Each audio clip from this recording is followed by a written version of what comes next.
6 years ago, at a tender age of 10, Muhammad Ashraf lost his father through illness. To make matters worse, his mum went into a long depression. Ashraf dropped out from school to take care of her, while his two older siblings continued their studies. Sometimes I felt regretted because I did not continue my studies. But in that time, in that dark time, I had no choice. Without basic education, it's not difficult to imagine the kind of bleak future in store for such youths. Often, they get entangled in the vicious web of socio-economic problems that are near impossible to get out of. Without proper intervention, the cycle will just multiply to the next generation. Luckily for Ashraf, help came in the form of the Max Out program, an initiative of the Community Leaders Forum or CLF, targeted specifically at school dropouts. Managed by CLF partner Jamia Business School, Ashraf has successfully completed the program and is now back in the formal education system. He admitted it was not easy for him. He had to struggle in the initial stage, but with the help of the Max Out mentors, he held on. My mother told me this time that this is it. Like this is the starting point. You have to go this for once. So I told upon myself that I will go furthermore. Mr. Bhatia recommended me to take a test at Northlight School. So that's where I am now. All this was achieved with the kids' own determination, okay, with their own determination, and as well as support from the family, and of course support from our partners, the CLF partners. A lot of activities to help them to bring up their level of confidence, nurture them, prepare them. If not for their support, I think I won't make it this right now. And I want to show them that everything that they have given to me, that it won't go to waste. Ashraf's struggles are by no means over. Just like the Malay community at large, it is still a long and arduous journey, laced with many hurdles. But each successful intervention offers a glimmer of hope, an indication that the community is on the right track to tackle the many social ills besetting it. This progress is in no small way attributed to the bold initiative to form the Community Leaders Forum or CLF.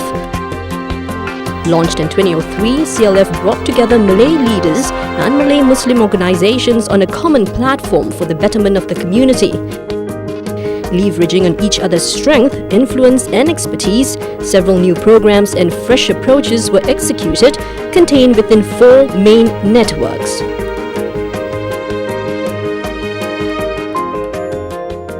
We look at them, they are not in silos. We would always see a challenge in one network is going to cut across every network. So we want the progress to be more constant, and so we do not see the program challenges as specifically to one network, but rather to all. We also are working with more partners, government agencies, Malay Muslim organizations, and whoever that we believe will allow us to do our program and our work better in helping the community. Both in terms of quantity and quality over the past 7 years, CLF programs have improved by leaps and bounds. Since the benefits of the community are there for all to see, each year CLF has managed to attract new partners to come on board.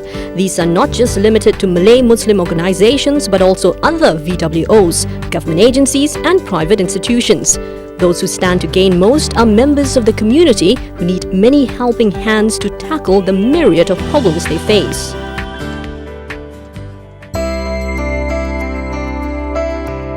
Take for example Arni Ahmad, a single mum with 2 children aged 15 and 4. After her divorce, she re-entered the job market, but there was limited demand for her skills as a former admin staff. With no job, problems with babysitting arrangements, and a teenage son feeling neglected, it was a desperate situation for Arni until she sought help. I've got a job, a time job at Mendaki Sense for 2 months. They have career talk, which I attended one of them on early childhood. Eventually, it gave my interest in early childhood from there. They helped me on tuition, on the tuition fee. on my second child CFAC application, and also on book vouchers, which helped me and my child a lot. Things are now definitely looking up for Ani, whose resolve can be a source of inspiration for those in similar predicament. She draws her strength from her two children, especially the marked improvements Ani sees in her 4-year-old son, now in childcare. He is quite independent. He can do things on his own and he can manage to put on clothes on himself. Yes, that's what I'm very proud of. I intend to take a diploma in early childhood, which could help me and my children, so that my child can also see that while I'm working, I'll be studying as well. So that will give him the encouragement to study further. Ani has also benefited from the other CLF programs for families, like core parenting skills and household budgeting. From the young to the old, be it on matters like education, jobs or parenting skills, there are plenty of help for those who seek it. The CLF will continue to play an important part in uplifting the community. We also have a system of getting back feedback from the partners, from the government agencies, from the community leaders, and to see whether we are doing this and whether we are effective in the way we deliver the program. So I think that allows us to not only look at any one specific program, but all the programs under the CLF.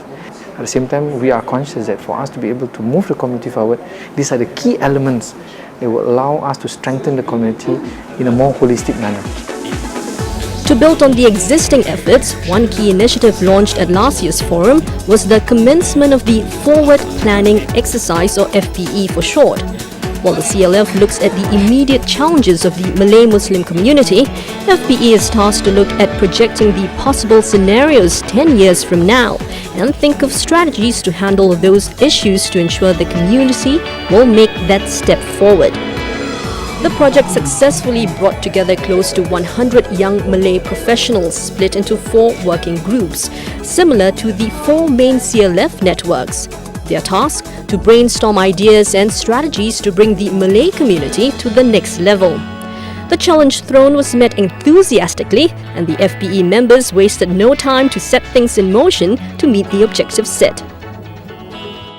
All of us come from different backgrounds and different ideas, so it's actually trying to come up with one vision, with an idea that will work for everyone. What we want is to have people realize that there are issues, that these are possible routes, and if they have better ideas, all the more encourage that healthy debate and bring forth these suggestions so that we can all work together towards achieving the vision that we have for the community. Some of the ideas that have already been initiated inside this discussion is quite positive. We have been given this opportunity to think out of the box, but still being able to see reality in its true form. The ideals of youths can be a potent catalyst for the community to move forward. The focus on youths cannot be overemphasized given that they form a significant component of the Malay demography. We have a large number of youths in the community. That itself is the potential or the energy of the community at large for the next 10 to 20 years. Train them to expect new changes, new policies to come, and then maybe different challenges that they may face. But it will just be that policies and ideas if there is no proper translation into effective programs. So we have also put in a recommendation for the transitional committee, that's what we call it, to look at how we translate all these policies and ideas that we have into actual programs that are digestible and feasible and workable for the community at large. The past year has been a fruitful and enriching journey for members of the working groups, and it is still work in progress. We should not measure the success of FPE per se by the programs or the projects that is going to be proposed. To me, the success of the FPE is the fact that we are able to now think differently and strategize about the future of our community. To me, that's very important. And the fact that we are going to have probably new leaders that will come on stream to help the community and also the agencies that are together solving the problem and ensure that the community continues to develop.